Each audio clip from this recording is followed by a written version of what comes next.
Assalamualaikum warahmatullahi wabarakatuh.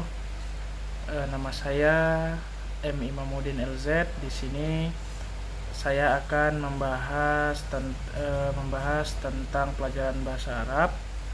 Yaitu di sini ada 5 pembahasan, ada 5 poin. Yang pertama saya akan membahas tentang kalimat sapaan. Yang dimana yang pertama yaitu Sabahul khair. Sabahul khair itu artinya adalah selamat pagi. Selamat pagi itu bisa kita jawab dengan Sabahun nur.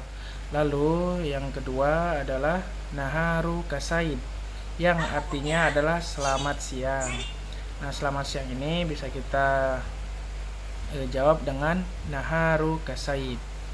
Lalu yang ketiga adalah Masahul khair. Masahul khair itu artinya adalah selamat sore. Bisa kita jawab dengan Masaun nur. Lalu yang keempat, yang terakhir adalah Kaifahaluk. Kaifahaluk ini artinya adalah apa kabar.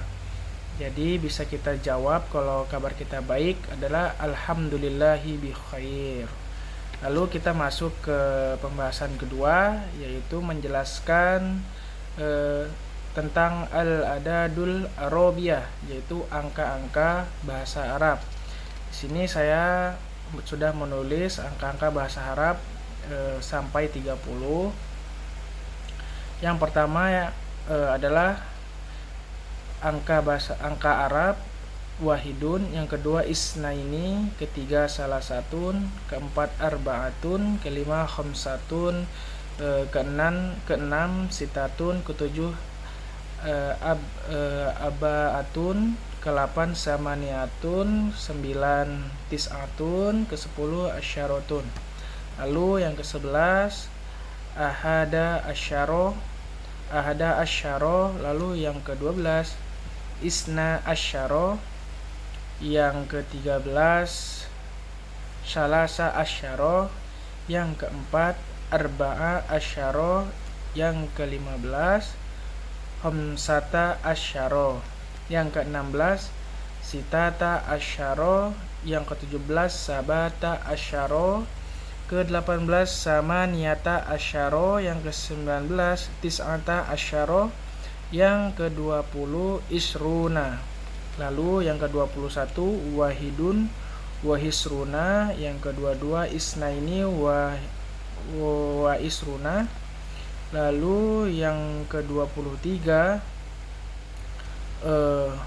salah satun wa isruna, yang ke-24 arbaatun wa isruna, yang ke-25 khamsatun wa isruna, yang ke-26 sitatun wa isruna, yang ke-27 sabaatun wa isruna, ke-29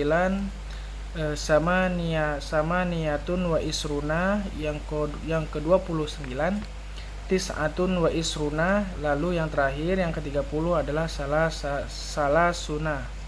Jadi kunci untuk hafal angka Arab ini adalah kita harus hafal angka 1 sampai 9.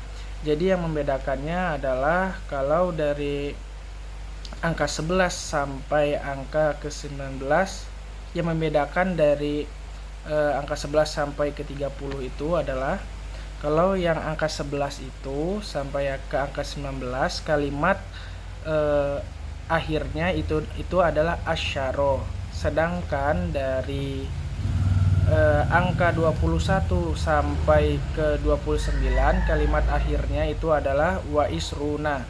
Jadi kalimat pertamanya itu hampir sama, mirip sama yang kalimat dari nomor 1 sampai 9. Jadi yang harus kita ingat adalah kalimat di akhirnya saja, agar lebih mudah kita untuk mengingat angka-angka Arab ini.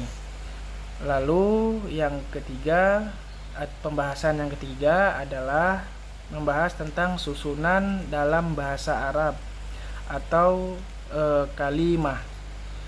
Yang pertama itu adalah isim. Isim itu adalah kata benda. Jadi kata benda ini saya contohkan. Contohnya adalah masjid atau masjid. Lalu contoh kedua ada baitun, yaitu artinya rumah. Lalu yang ketiga adalah misbahun, yaitu lampu dan lain-lainnya. Lalu yang kedua adalah membahas tentang fiil. Fiil ini adalah kata kerja. Jadi contohnya adalah yang pertama usoli. Usoli itu adalah saya sholat. Berarti ada kata kerja di situ. Lalu yang kedua at-ta'am, artinya adalah saya makan dan lain-lain. Lalu yang ketiga adalah harfun. Jadi harfun ini adalah kata tugas. Contohnya adalah harfun ini adalah, saya ulangi lagi, harfun ini adalah kata tugas, yaitu dibagi menjadi 3. Yang pertama ada fi, yang kedua ada ila, yang ketiga ada ala. Jadi contoh dari fi itu adalah, jadi saya ulang lagi bahwasanya harfun ini adalah kata tugas, yaitu dibagi menjadi 3. Yang pertama ada fi, yaitu artinya di. Yang kedua ila, itu artinya ke. Lalu yang ketiga artinya adalah ala. Nah, jadi contoh dari fi ini adalah fi masjid muslimuna. Jadi artinya adalah di dalam masjid ada orang-orang Islam. Lalu yang kedua ila. Ila itu artinya tadi ke. Nah, jadi contohnya adalah azzabu ila madrasah. Artinya adalah aku pergi ke sekolah. Lalu yang ketiga adalah ala, ke atas. Contohnya adalah ala mimbar khotib. Artinya adalah di atas mimbar ada seorang khotib. Jadi itu adalah contoh dari fi, ila, dan ala. Lalu masuk ke pembahasan yang keempat.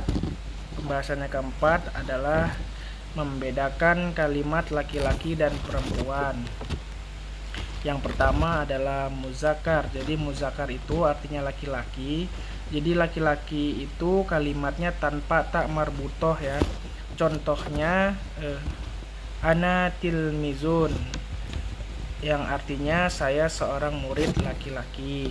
Lalu yang kedua adalah mu'annas. Mu'annas ini adalah artinya perempuan. Jadi perempuan itu kalimatnya pakai tak marbutoh.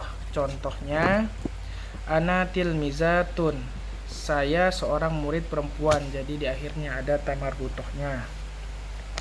Lalu yang kelima membahas tentang contoh isim atau contoh isim mufrad, musanna, dan jama'. Jadi yang pertama isim mufrad itu artinya satu atau tunggal. Contohnya kolamun, artinya sebuah pena. Lalu contoh kedua adalah kitabun, yang artinya adalah sebuah buku dan lain-lain. Lalu yang kedua adalah isim musanna. Isim musanna ini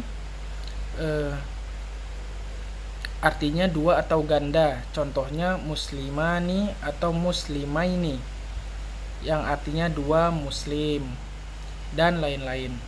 Lalu yang ketiga isim jama'. Isim jama' ini artinya lebih dari dua. Contohnya al-mu'minuna. Al-mu'minuna artinya adalah orang-orang mukmin dan lain-lain. Lalu pembahasan yang terakhir, yang keenam, menyebutkan tentang adawul istifham, yang artinya adalah kata tanya, yang dimana kata tanya ini dibagi menjadi 9. Yang pertama ada man, yaitu artinya siapa. Yang kedua min, sama dengan atau artinya dari mana. Lalu yang ketiga mata, artinya kapan. Yang keempat aina, aina ini artinya di mana. Yang kelima ma, artinya apa. Lalu yang keenam maza, maza ini artinya apakah. Lalu yang ketujuh kam, kam ini artinya berapa. Yang kedelapan hal, artinya adakah. Lalu yang terakhir adalah yang terakhir adalah 9, yaitu kaifa, artinya adalah bagaimana. Jadi itulah pembahasan singkat tentang 6 poin yang saya sudah jelaskan. Mungkin itu yang bisa saya sampaikan tentang pembahasan ini. Apabila ada kesalahan dan kekurangan, saya mohon maaf. Saya akhiri pembahasan ini. Wabillahi taufiq wal hidayah. Wassalamualaikum warahmatullahi wabarakatuh.